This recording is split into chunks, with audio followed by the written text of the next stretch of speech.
तो जी भाई, मुबारक हो मेरे पाकिस्तानी दोस्तों को भी और इंडियन दोस्तों को भी, क्योंकि यहाँ से इंडिया फाइनल में पहुँच गया है और वहाँ से पाकिस्तान फाइनल में पहुँच गया। ये जो भी चैंपियंस लीग हो रही है लीजेंड्स की, उसके अंदर और दोनों का मैच जीतना अनएक्सपेक्टेड था, क्योंकि मुझे एक्सपेक्ट नहीं था कि पाकिस्तान वेस्ट इंडीज से जीत जाएगा और इंडिया ऑस्ट्रेलिया से जीत जाएगा। क्योंकि मैं तो पहले मैच में भी यही कह रहा था कि जिस तरह पाकिस्तान जीत रहा है, इनके सिर्फ कान में जाकर कह दो कि भाई ये नॉकआउट मैच है, ये सेमीफाइनल है या ये फाइनल है, और फिर ये जिस तरह भागेंगे आपको लग पता जाएगा। और वही हुआ। आप देख लें, 10 रन पर 3 आउट थे वेस्ट इंडीज के सामने, और हमें यही लग रहा था कि ये 120 130 रन तो क्या इनसे 100 रन भी हो जाएं तो बहुत बड़ी बात है। और वहां आया मेरा कामरान अकमल, जो हमारे बॉबजी द किंग का ब्रदर कजन है, उसने आके संभाला। कोई 30-35 बॉल्स के ऊपर उसने कोई 45-46 रन की सेल्फलेस इनिंग खेली और उस पर वो आउट हुआ। वो अपनी 50 के लिए नहीं गया और उसने बताया, देखो बॉबजी द किंग, ये वजह थी कि मैं तुम्हें शूज नहीं देता था,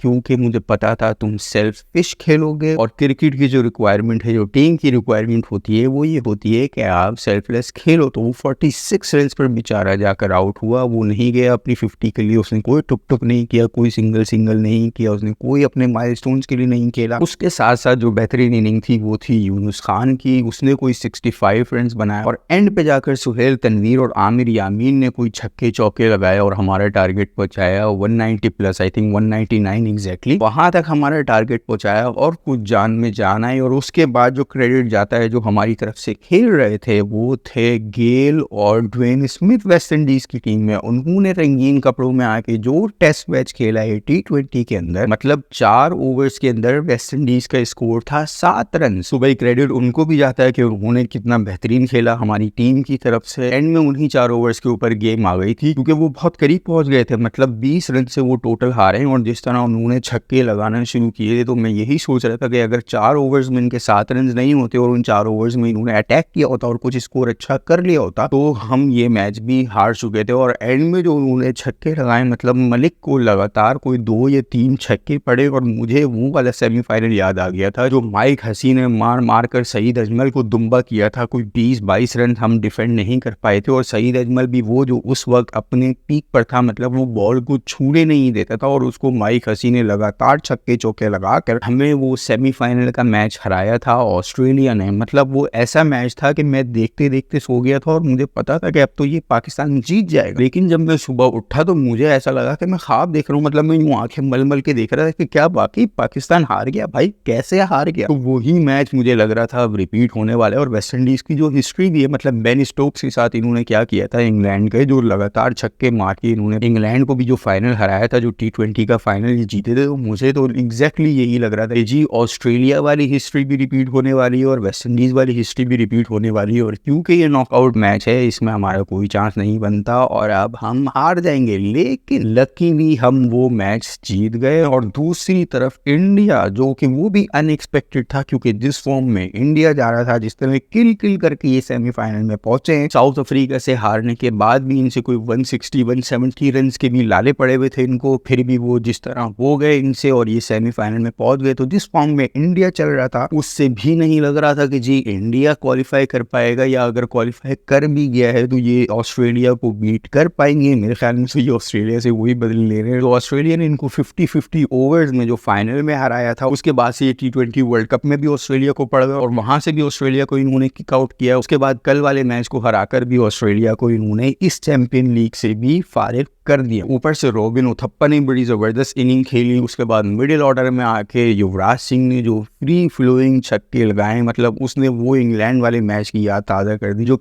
6 गेंदों पर 6 छक्के युवराज सिंह ने स्टुअर्ट ब्रॉड को लगाए थे, वो छक्के मतलब क्या फ्री फ्लोइंग उसने छक्के लगाए। मतलब उसकी जो बैकलिफ्ट आती है पीछे से, और इतने खूबसूरत उसके शॉट्स होते हैं। मतलब भले वो कवर पे खेले, भले वो स्क्वायर लेग पे खेले, भले वो लॉन्ग ऑन पे खेले, जहां भी खेले बहुत फ्री फ्लोइंग उसने जबरदस्त छक्के लगाए। पूरा मोमेंटम रॉबिन उथप्पा ने तो बना ही दिया था। और रॉबिन उथप्पा जब आउट हुआ तो फिर मोमेंटम कैरी किया युवराज सिंह ने। और उसके बाद नीचे से आकर मेरे अंडरटेकर और केन की जोड़ी ने, मतलब पठान ब्रदर्स ने, जो पिछले मैच में एक दूसरे को काटने पर दौड़े हुए थे जब इरफान पठान का रन आउट हुआ था यूसुफ पठान की गलती की वजह से, जो मैच साउथ अफ्रीका के सामने ये खेल रहे थे और इनके लाले पड़ गए थे सेमीफाइनल के लिए क्वालिफाई करने के लिए भी, वो ब्रदर्स आए दोनों, उन्होंने क्या 50s किए, एक ने 50 किए, एक ने 51 किए, और क्या लगातार छक्के और चौके, मतलब एक वक्त तो ऐसा था कि कोई 4-5 लगातार उन्होंने 6 पता नहीं बाउंड्रियां एक साथ लगाई, ये छक्का, ये चौका, ये छक्का, ये चौका, और इंडिया के टोटल को ये ले गए 254 रन पे। वो तो भला हो कि आखिरी ओवर ऑस्ट्रेलिया ने कुछ अच्छा कर लिया और उसमें 2 विकेटें भी आ गई, कुछ डॉट बॉल्स भी आ गई, उस पर भी ये 254 रन पर रिस्ट्रिक्ट हो गए, अदरवाइज 260 270 तो कहीं नहीं गए थे। उसके बाद बॉलिंग में आके तो ये बॉल अछूत हो गई थी ऑस्ट्रेलिया वालों के लिए, उनके ओपनर से तो खेला ही नहीं जा रहा था। और फिर इस लीग के अंदर पहली दफा ऐसा हुआ कि जी ऑस्ट्रेलिया की पावर प्ले में एक से ज्यादा विकेटें गिरी हुई, मतलब total I think 3 wickets Australia की गिर गई थी पावर प्ले के अंदर ही। तो जो हम इनको कहते हैं रोबोट के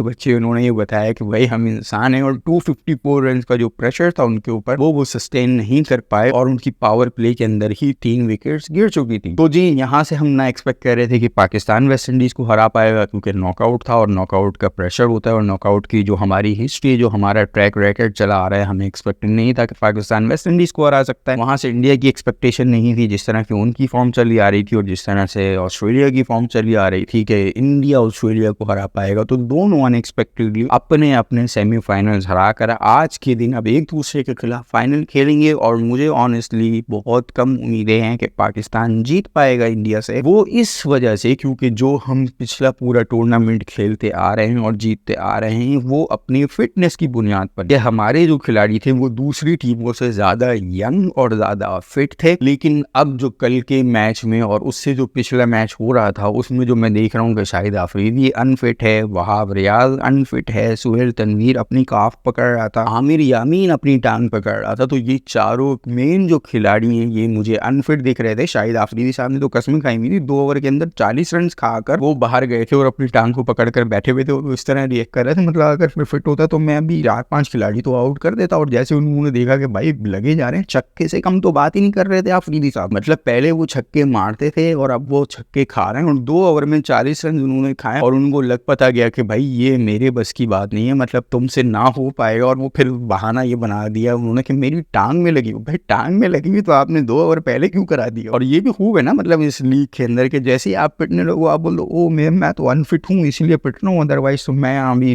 बता देता तुम्हें अगर मैं फिट होता। तो भाई अगर आप अनफिट थे तो आपने 2 ओवर कैसे करा ली और क्यों करा ली? तो वो हुआ यही कि जैसे ही पिटने लगे वो साहब बाहर जाके बैठ गए। लेकिन वो पिछले 2-3 मैचेस से ही कह रहा था कि मेरे लेफ्ट लेग में इंजरी है, तो वो इंजरी शायद उसको मसला कर रही थी। तो वो साहब अपनी टांग पकड़ के बैठे हुए। पिछले से पिछले मैच में वहाब रियाज अपना कंधा बार बार पकड़े जा रहा था और इस मैच में जो कल का मैच हो रहा था उसमें मैं देख रहा था आमिर यामीन अपनी टांग पकड़ रहा था और एक और बॉलर जो हमारा है सुहेल तनवीर वो भी अपनी टांग पकड़ रहा था। तो अब मुझे तो डर ही लग रहा है कि हमारे जो मेन खिलाड़ी हैं वो ही अनफिट हैं अगर वो फुली फिट नहीं खेलेंगे तो मैच जीतना कैसे पॉसिबल होगा। तो मुझे तो उम्मीद कम नजर आ रही है पाकिस्तान की, क्योंकि अगेन भाई नॉकआउट में हमारा जो ट्रैक रिकॉर्ड है वो और फिर इंजरीज हमारे साथ चल रही हैं। लेकिन फिर भी देखते हैं, मुकाबला टफ हो अल्लाह करे और अल्लाह करे जो बेहतर टीम हो, मतलब पाकिस्तान वो जीत जाए। लेकिन चांसेस ज्यादा इंडिया के ही लग रहे हैं क्योंकि वो अब फुल फ्लो में है और उनके पास खिलाड़ी भी जो हैं वो फिट हैं। मतलब मैंने आपको 4 खिलाड़ी गिनवा दिए कि चारों खिलाड़ी अनफिट लग रहे हैं, कोई अपनी टांग पकड़ रहा है, कोई अपने कंधे पकड़ रहा है। और फिर अब मैं ये देख रहा हूँ कि भाई इंडिया वालों का कैसे इंटरेस्ट वापस आ गया। मतलब मेरी वीडियो के नीचे जितने भी कमेंट्स आ रहे हैं सारे इंडिया के हेट बेस्ड, मतलब जिन पाकिस्तान वाले ये मैचेस भी देख रहे हैं और तुम लोग कुछ हो ये लॉलीपॉप लेके और ये बुड्ढों की लीग्स लेके। भाई देखते आप भी हो, मसला ये है कि आपके जो बुड्ढे हैं ना वो अच्छा नहीं कर पा रहे थे और वो हार रहे थे, वो पाकिस्तान से भी हार गए थे, इसलिए आप इस तरह प्रिटेंड कर रहे थे ओ हम तो ये मैचेस देखते नहीं है, ये मैचेस क्या इंपॉर्टेंस रखते हैं। वो वही बात है ना, अंगूर खट्टे हैं, अंगूर नहीं मिले तो भाई खट्टे हैं, भाई अच्छे नहीं है इसलिए अंगूर हमने नहीं लिया, हालांकि आपको अंगूर मिले ही नहीं। तो